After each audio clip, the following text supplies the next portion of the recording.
4 kecamatan di Kabupaten Jember dilanda banjir dan longsor.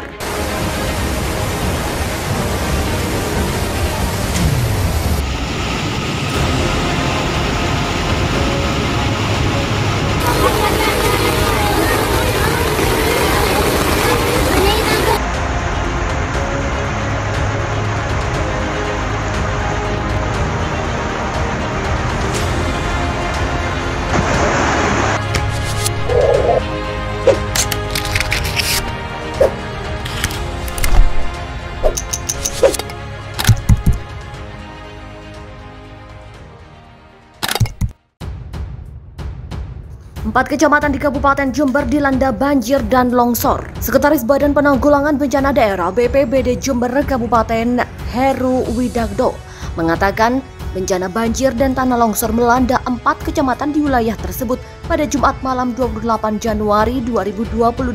Berdasarkan data Pusdalops, tercatat 4 kecamatan yang dilanda banjir luapan dan longsor, yaitu Kalisat, Pakusari, Panti, dan Kecamatan Ledok Ombok. Menurutnya terjadi hujan dengan intensitas sedang hingga lebat di beberapa wilayah di Jember yang mengakibatkan longsor dan meningkatkan debit air sungai serta saluran irigasi di wilayah Kecamatan Panti, Sukorambi, dan Kalisat pada Jumat sore hingga malam. Terjadi tanah longsor dan menimpa sebagian rumah warga, kemudian air sungai meluap ke pemukiman warga dan akses jalan raya dari saluran irigasi karena tidak mampu menampung debit air dengan ketinggian banjir 30 hingga 80 cm.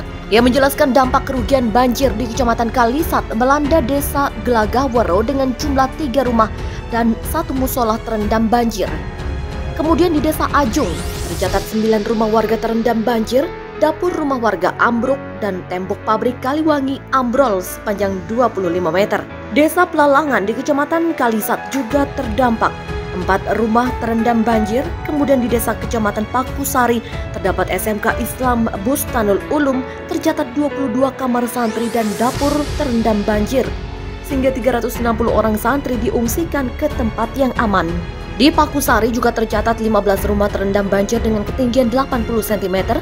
Namun hari ini banjir sudah surut dan warga bersama petugas melakukan bersih-bersih dari material banjir luapan sungai. Di Desa Pakis, Kecamatan Panti, 2 rumah terendam banjir akibat luapan air sungai. Sedangkan di Desa Sumber Anget, Kecamatan Ledok Ombok, terdapat tanah longsor yang menyebabkan rumah warga tertimpa longsoran. Akibat banjir dan tanah longsor di 4 kecamatan menyebabkan 2 rumah rusak, 33 kakak terdampak banjir, tembok pabrik ambrol, SMK Ibu terendam banjir, dan 1 musola terendam banjir. Heru mengatakan BPBD Jember bersama warga melakukan pembersihan di saluran air, pembersihan di rumah warga yang terdampak banjir dan longsor, memantau di aliran sungai, dan mengimbau warga yang berada di pinggir sungai untuk waspada. Ia mengimbau warga untuk tetap meningkatkan kewaspadaan karena curah hujan di Jember masih diprediksi tinggi untuk beberapa hari ke depan. 31 RT di Jakarta masih terendam banjir, 873 orang mengungsi. Badan Penanggulangan Bencana Daerah BPBD DKI Jakarta mencatat 31 RT di Jakarta tergenang banjir hingga Rabu 19 Januari. Data itu merupakan update hingga pukul 6 waktu Indonesia Barat. Informasi genangan saat ini ada 31 RT atau 0,102% dari 30.470 RT yang ada di DKI Jakarta. Demikian kata Kepala Pusat Data dan Informasi Kapusdatin BPBD DKI Jakarta, M. Insaf, dalam keterangan tertulis. Dari total 31 RT itu, ia menjelaskan 20 diantaranya berada di Kelurahan Tegal Alur, Jakarta Barat. Ketinggian air dilaporkan sekitar 40 hingga 100 cm. Banjir tersebut terjadi karena curah hujan yang tinggi, rob, dan luapan Kali Somonggol. Di Kelurahan Tegal Alur tercatat 234 kepala keluarga yang terdiri dari 873 jiwa mengungsi di sejumlah titik seperti Musola Al-Hidayah, RPTRA Alur Anggrek, Masjid Darul Rahman, dan titik lainnya. Kemudian di Kelurahan Kamal, banjir merendam 11 RT dengan ketinggian mencapai 40 hingga 70 cm. Penyebab banjir dilaporkan akibat curah hujan yang tinggi, rob, dan luapan Kali Semonggol. Tidak ada pengungsi diakibatkan banjir di kelurahan ini. Sementara itu, Badan Meteorologi, Klimatologi, dan Geofisika BMKG memprediksi seluruh wilayah Jabodetabek bakal diguyur hujan intensitas sedang hingga lebat dalam beberapa hari ke depan, terhitung 19 hingga 21 Januari 2022. Hujan juga diprediksi bakal disertai kilat atau petir dan angin kencang. Deputi Bidang Meteorologi BMKG, Buswanto mengatakan, berdasarkan hasil monitoring timnya, perkembangan kondisi cuaca di seluruh wilayah Indonesia saat ini mengindikasikan adanya potensi peningkatan curah hujan di sebagian besar wilayah, termasuk Jabodetabek. Berdasarkan kondisi tersebut, BMKG memperkirakan potensi curah hujan dengan intensitas sedang hingga lebat yang dapat disertai kilat atau petir dan angin kencang terjadi di wilayah Jabodetabek. Gempa magnitudo 5,3 di Jawa Barat tadi malam menggetarkan 7 daerah. Ini info lengkap BMKG. Info terkini BMKG, gempa bumi di wilayah Jawa Barat, Kamis 27 Januari 2022. Guncangan gempa magnitudo 5,3 pada pukul 23:03 waktu Indonesia Barat atau pukul 00:03 waktu Indonesia Tengah, Jumat 28 Januari 2022. Titik epicenter pusat gempa berada di laut 133 km dari barat daya Pangandaran. Lokasi koordinat gempa 8,86 LS, 108.16 bujur timur dengan kedalaman 10 km. BMKG mencatat gempa Jawa Barat ini tidak berpotensi tsunami. Skala gempa 3 hingga 4 dirasakan di 7 daerah sekitar Jawa Barat, Pangandaran hingga Tasikmalaya. Gempa terkini magnitudo 6,1 guncang Talaut. Ini catatan gempa yang pernah terjadi di Sulawesi Utara. Gempa terkini hari ini berlokasi di Kepulauan Talaut.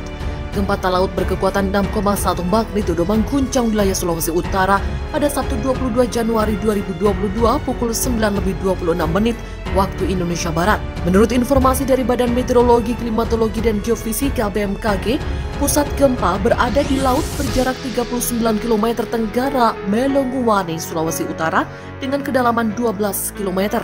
Ditegaskan bahwa gempa bumi yang berlokasi di Kepulauan Talaut ini tidak berpotensi tsunami. Melansir informasi resmi, guncangan gempa hari ini terasa di Melonguwane dengan skala intensitas 3 hingga 4 MMI. Gempa Talaut bukanlah gempa yang pertama terjadi di wilayah Kepulauan Talaut, Sulawesi Utara. Berikut rangkuman gempa Talaut yang terjadi beberapa waktu terakhir. 18 Januari 2022. Terjadi gempa bumi dengan kekuatan 5,0 magnitudo di Melonguwane, Kabupaten Kepulauan Talaut pada 18 Januari 2022 pukul 11:20 waktu Indonesia Tengah. Pusat gempa berada di 136 km barat laut Melonguwane, Sulawesi Utara pada kedalaman 94 km. Gempa bumi yang terjadi berjenis gempa bumi menengah akibat aktivitas subduksi lempeng laut Filipina. Selanjutnya 5 Desember 2021. Pada 5 Desember 2021 pukul 6:47 waktu Indonesia Barat, terjadi gempa dengan magnitudo yang sama di wilayah Kepulauan Talaut. Merupakan gempa bumi menengah yang diakibatkan oleh subduksi lempeng Filipina. Awalnya gempa Talaut yang dilaporkan tersebut berkekuatan 6,2 magnitudo dan kemudian dimuktakhirkan menjadi 6,1 magnitudo. Gempa bumi tersebut berpusat di kedalaman 156 km di laut sekitar 147 km tenggara Melonguwane, Kabupaten Kepulauan Talaut. Sementara pada 12 Agustus 2021, gempa bumi berkekuatan 7,1 magnitudo mengguncang Talaut, Sulawesi Utara pada 12 Agustus 2021 pukul 00:46 waktu Indonesia Barat. Pusat gempa Talaut ini berada di laut pada jarak 270 km arah utara kota Melonguwane, Kabupaten Talaut pada kedalaman 44 km. Gempa dangkal ini terjadi akibat subduksi lempeng laut Filipina dengan mekanisme pergerakan naik atau thrust flow. Hasil pemodelan menunjukkan gempa bumi tidak berpotensi tsunami. Pernah pula terjadi pada 23 Mei 2021. Gempa Talaut bermagnitudo 5,6 pada 23 Mei 2021 pukul 9:02 waktu Indonesia Barat terjadi di timur laut Melonguwane, Kepulauan Talaut, Sulawesi Utara. Epicentrum gempa berada sekitar 119 km timur laut Melonguwane pada kedalaman 113 km. Gempa ini tidak berpotensi menimbulkan tsunami. Sementara pada 17 April 2021 pukul 3:55 waktu Indonesia Barat terjadi gempa bumi bermagnitudo 5,6 yang dimuktakhirkan menjadi 5,5 magnitudo mengguncang Kabupaten Kepulauan Talaut, Sulawesi Utara. Pusat gempa berlokasi di laut berjarak 43 km arah tenggara kota Belengguane, Kabupaten Kepulauan Talaut pada kedalaman 46 km. Gempa bumi kali ini berjenis gempa bumi dangkal akibat adanya aktivitas subduksi dengan mekanisme pergerakan mendatar. Gempa bumi ini tidak berpotensi tsunami. Lalu 1 April 2021, gempa tektonik bermagnitudo 5,5 mengguncang barat laut Belengguane, Sulawesi Utara pada 1 April 2021 pukul 17.12 waktu Indonesia Barat.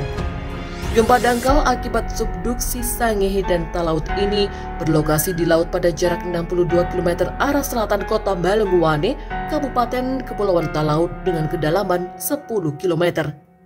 Gempa Talaut yang terjadi menunjukkan mekanisme pergerakan mendatar.